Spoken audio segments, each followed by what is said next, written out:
Welcome back into the shop, everyone. It is wonderful to have all of you guys here. So as many of you guys know, I've been woodworking for about 3 years now, and I think it was maybe 8 or 9 months ago I joined a woodworking club. Where I'm going with this is the other day I actually brought the desk that I just built. I brought this desk to the meeting. I think there were maybe 60 or 70 people there. I got to present it, I got to talk about it. I received lots of comments and critiques on it, and it was just a wonderful experience. And in the future, with maybe some of my larger projects, bring those in and share those. So I just wanted to share that with you guys. If you are a part of a woodworking club or you have a meeting that you go to, I'd love to hear about it down in the comments. Never, ever, ever do I have enough clamps. I pretty much use all of my 12-inch and 6-inch clamps just to glue on these pieces of walnut here. It just blows my mind that I have a couple dozen clamps, and on this one project right here, I used every single one of them. So in my shop, I am very blessed to have all of these tools, all of these specific woodworking tools. I'm able to do awesome projects and pretty much build whatever I want. And there are many tasks here in the shop that I'm finding myself doing with adequate tools. However, if I had a specific tool for a specific job, then my life would be a lot easier because it would go faster and the joinery or whatever I'm trying to do would be a lot more accurate. What I realized was that on all of these half laps that I did for this project, I didn't have my router set up properly. The unfortunate downside of that is that on my half laps, where it should be perfect and flat, I now have ridges and lines that when you put two pieces together, it's not a tight fit. I've been using the router for this, and it just doesn't seem like the best tool that I could be using for this joint. And going back to having a specific tool for a specific job, the router is a great tool. You can do all sorts of joinery with it. It's a great all-in-one tool if you set it up properly and take the time to do the joinery properly.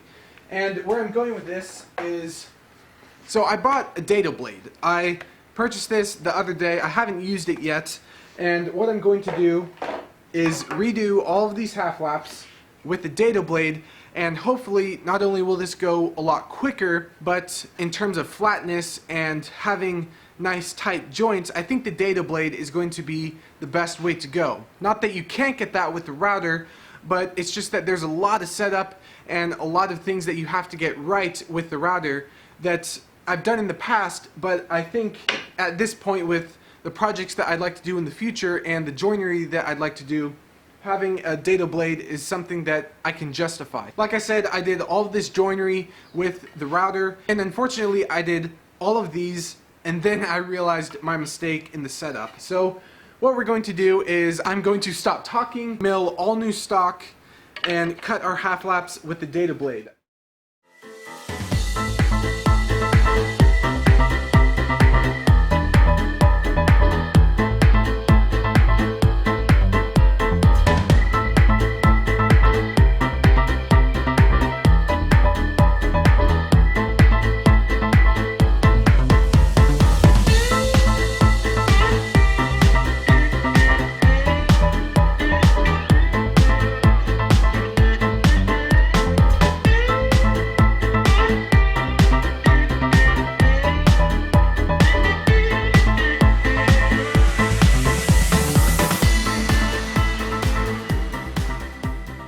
So the last thing that I'm going to do here before we start the joinery is cut them to their final length. Some of these are actually going to be at an angle, so I'm going to have to flush cut those after it's all glued. Let's go ahead and do that, and then we will start our layout.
Thank you.